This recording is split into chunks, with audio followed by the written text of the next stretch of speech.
ప్రభునందు ప్రియులైన మీకందరికీ యేసుక్రీస్తు ప్రభువారి నామంలో శుభవందనాలు తెలియజేస్తూ ఉన్నాం.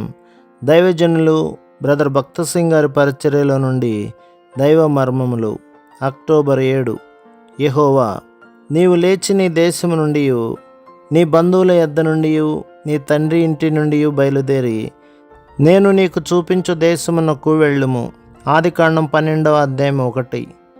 ఆదికాండం 12వ అధ్యాయం 1లో అబ్రహాము కల్దీల ఊరును విడుచుటలో ఎంతో పెద్ద త్యాగము చేయవలసి వచ్చినను దేవుడు వేరే విధములో దానికి ప్రతిఫలమిచ్చినట్లు చూచుచున్నాము.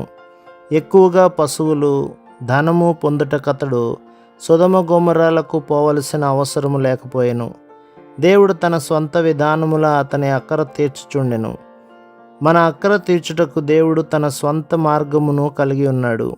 కనుక విశ్వాసులమైన మనము ఎక్కువ ధనము సంపాదన పొందుటకు లోక పద్ధతులను మార్గములను అవలంబించనగత్యము లేదు.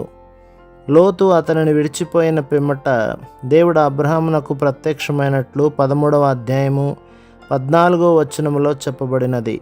అతడు దేవునికి విధేయుడై లోతు నుండి ప్రత్యేకింపబడిన తర్వాత అబ్రహామునకు దేవుడు ఎక్కువ సూచనలు ఇచ్చెను.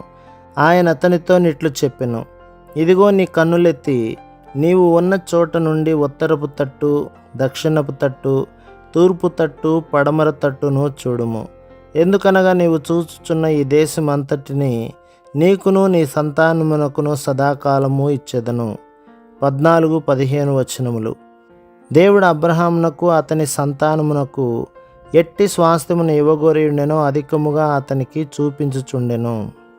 ప్రభు మిమ్మును మీ కుటుంబమును మీ సంఘమును దీవించి ఆశీర్వదించునుగాక. ఆమెన్.